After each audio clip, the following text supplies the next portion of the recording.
Саламатсыздар ма? Бүгін біздер қазақтың керемет тамағы сірнені пісіреміз. Ол үшін қазанымызға май құйып, қызған майға сүйегімізді саламыз. Сүйектің май жағын салыңыздар төмен қаратып. Бірінші сүйегіміздің барлығын салып шығамыз, одан кейін етімізді саламыз. Барлығын әдемілеп салып шығыңыздар. Қыздар, менің каналым ұнап жатса, менің тамақтарым пісірген ұнап жатса, маған лайк басып, подписка жасап, комментария қалдырыңыздар. Осылай еттің барлығын салып шығасыздар. Молынан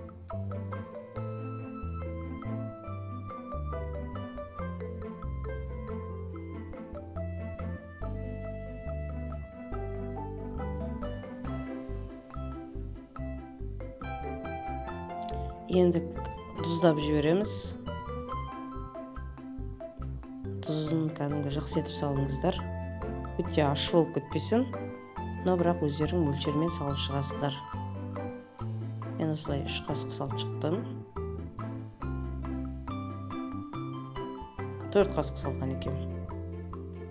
Енді қақпағын жауып қоямыз. Етіміз қуырылғанша әдемі болып қуырылсын. Біздің етіміз әдемі болып қуырылды. Енді үстіне жуамызды саламыз. Жуамыз қуырылғанша күтеміз. Араластырып жіберіңіздер. Жуамыз әдемілеп қоңқылған кәдімгі қуырылсын, қызарып.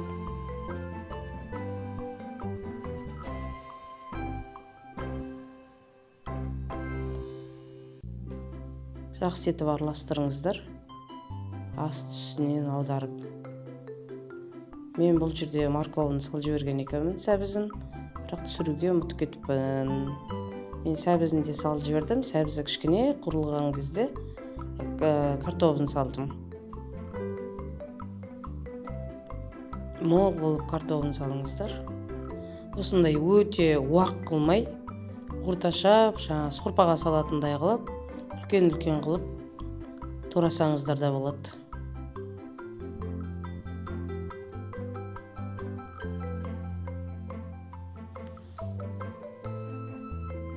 Осылай әдемі қылып мен турап алдым да, картошкамды әдемілеп осылай салдым молынан. Және кішкене тұрғаннан кейін үстіне қызанағымызды салдым.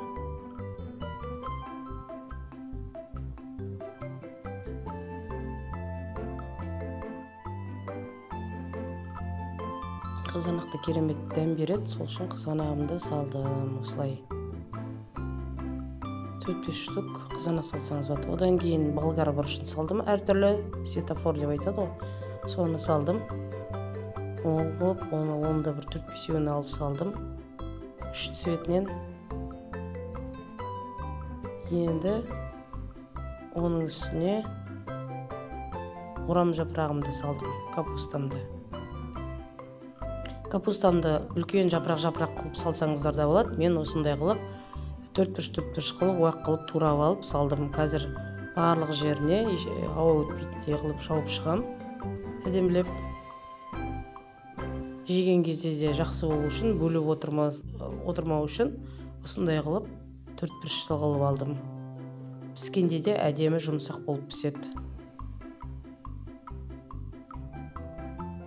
Молынан кәдімгі етімізді, картоплымызды жабатындай қылып салдым. Енді оның үстіне целлофанды 4-ке жанынан бөлдім де осындай ұзын қылып бетіне жауып, қақпағын жауып тастадым.